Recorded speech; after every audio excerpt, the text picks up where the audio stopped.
نو رسول الله صلی الله علیه وسلم چې کله دا خبره وکړه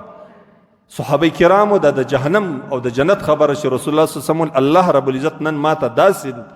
په عجیب کیف باندې جنت او جهنم ښکاره کوي چې ما در دا اوسه د جهنم دونه شر نه ولیدلی او د جنت مې دونه خیر نه ولیدلی. صحابه کرامو دې خبرې پر صحابه کرامو دونه زور وکړي چې رسول الله صلی الله علیه وسلم په دې بیان باندې په دې خطبه باندې ټولو وژړله او دا ژړا یې داسې نه وه چې د سترګو یې صرف یې اوښکې راتوی سوي. ولهم خنین،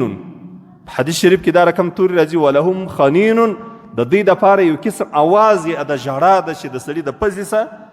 یو قسم ژړا راوځي، یو د سړی چیغې وي یا یو هغه د ژړا په حالت کې د انسان د پزې اواز راوځي، دا رقم اواز د دوی څه پیدا سو. او دې صحابه کرامو ټولو سر پټ کړی و د الله د رسول صلی الله علیه وسلم په دې خطبه یې ژړل. زما ورونو رسول الله صلی الله علیه وسلم د جهنم لویوالی او غټوالی د الله رسول صلی الله علیه وسلم داسې ښوولی دي. یو صحابي دی د ابي هريره وایي موږ د رسول الله صلی الله علیه وسلم سره ناستو، په دې وخت کې یو لوی د دماکې اواز موږ واورېد. كنا مع رسول الله صلی الله علیه وسلم اذ سمع وجبة فقال هل تدرون ما هذا؟ دا یو دماکې اواز چې موږ واورېدی رسول الله صلی الله علیه وسلم راته ویل ای انسانانو ای زما صحابه کرامو الله جل جلاله چې پر تاسې باندې اوس یو اواز واورېدی په دې ته یې پوه سوس دا څه شي دی؟ اوس دا صحابه کرام کې خو داسې اوس دا په دې صحابه کرام کې ابوبکر دی، عمر دی، عثمان دی، علي دی، طلحه دی، عبدالرحمن ابن عوف دی، بلال دی، دا خو هغه صحابه کرام دي په دې باندې یو واري نه په څو واري باندې الله د جنت زیری ورته کړي دي. موږ خو پښتانه وایي لس صحابه کرام د جنت، عشره مبشره، لس چې د جنت زیری ور باندې سوي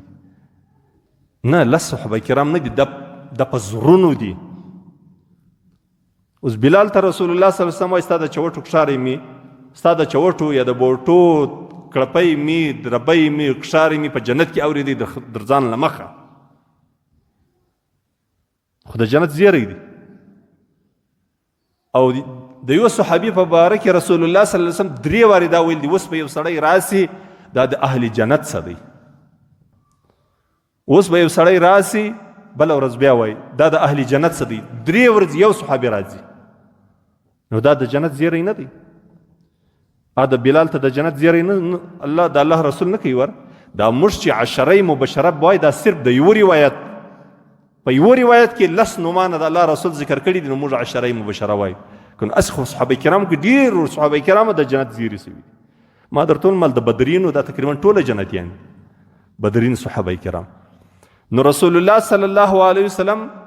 و دې صحابه کرامو ته د دې خبرې د کولو څه ضرورت په دې خو هم جنتیان صحابه کرام خو رسول الله صلی الله علیه وسلم الله راستولی دی دې دپاره دی بشیرم دی زیری خلکو ته ورکوي د الله د جنت، د الله د رضا، د الله د فضل، د الله د مهرباني، او نذیرم دی د الله رسول صلی الله علیه وسلم. د الله رسول خلق د الله جل جلاله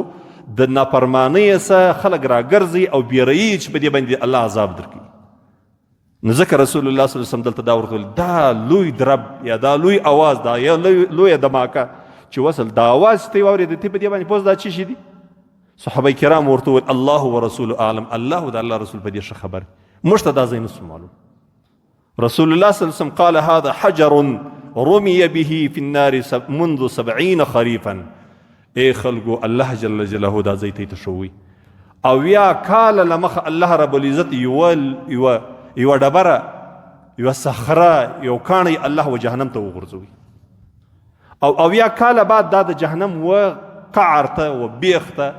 و ژوروالي ته د جهنم دا ورسېدله او هلته یې دغه دماکه وکړل. الله جل جلاله د خپلو بندګانو ته دا ځای ښکاره کوي، دا ځای ښیي چې دا به مبلغین وي، دا به بیا تبلیغ کوي، دا خبره به بیا نورو انسانانو ته رسوي. الله موږ ته دا ځای ښوي دا دونه لوی جهنم الله تیار کړی دی د نافرمانو کسانو دپاره، د الله او د الله د رسول دشمنانو دپاره. دا د هغې غږ فهو يهوي في النار الآن حتى انتهى إلى قعرها فسمعتم وجبتها. در دا اوسه پورې دا روانه وه دا ډبره. نن الله رب العزت د جهنم و بیخ ته ورسول، قعر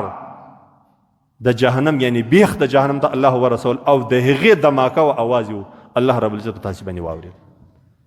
نو ځکه د جهنم د خبرو کول یا د جهنم بیان کول یا د جهنم ذکر کول دا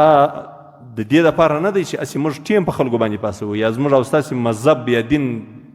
الله جل جلاله دې موږ د باطلو افکارو سوچ دا د درواغو خبرې دي، نه دا کیسې دي،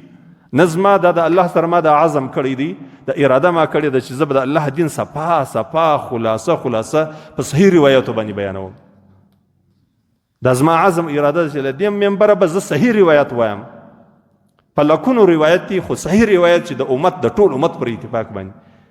او بیا خصوصا د شیخین مبارک د سیدنا امام بخاری صاحب او د سیدنا امام مسلم صاحب کتاب د دوی روایت زه ډېر بیان کړم. نو دا داسې روایت نه دی، دا د مسلم شریف روایت د رسول الله صلی الله علیه وسلم مبارک احادیث. موږ په دې کې مقصد دا نه چې اسې ټیم در باندې تیر کړو، مقصد دا دی چې د رسول الله صلی الله علیه وسلم راوړی پیغام به د رسول الله پر طریقه باندې خلکو ته بیانوي او ټول ورته بیانوي. اسې خوږې خبرې به نه کوي ټول عمر.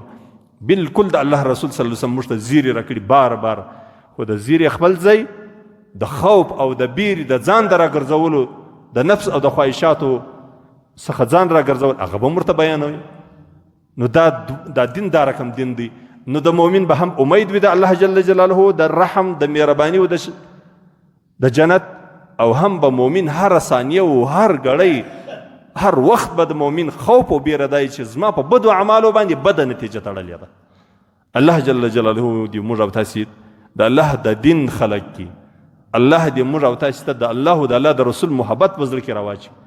الله دې د الله او د الله د رسول چې کومه طریقه ده چې الله او د الله رسول ور باندې خوشاله کړي، الله دې زموږ په مزغو کې